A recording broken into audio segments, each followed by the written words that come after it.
La contribution de ce forum numérique à la promotion des échanges nord-sud et sud-sud, de la connaissance, du savoir et de toutes les pratiques susceptibles de dynamiser notre vision dans ce domaine est plus qu'indéniable, a notamment déclaré Anatole Colini Makosso, Premier ministre, chef du gouvernement.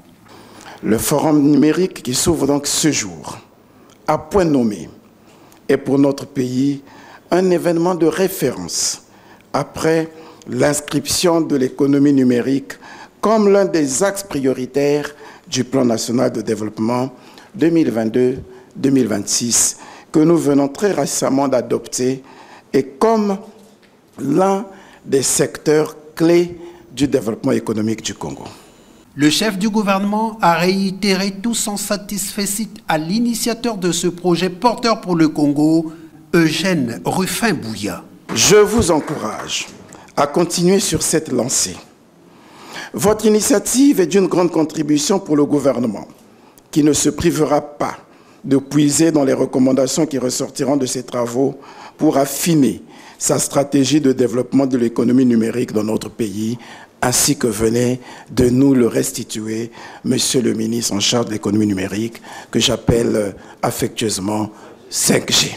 Vulgariser le numérique dans tous les secteurs d'activité, telle est l'ambition affichée du gouvernement congolais. Notre ambition affichée, en droite ligne avec la vision de son Excellence M. Denis Sassou Nguesso, président de la République, chef de l'État, est de vulgariser le numérique dans tous les secteurs clés de développement. Pour notre pays, l'enjeu est donc de maintenir les avancées déjà réalisées en termes d'infrastructures, de déploiement du réseau fibre optique jusqu'au dernier kilomètre chez le citoyen et de consolider le cadre juridique afin d'offrir un environnement propice à la propagation du numérique dans tous les compartiments de la société, de l'administration publique, aux entreprises publiques et privées et aux citoyens.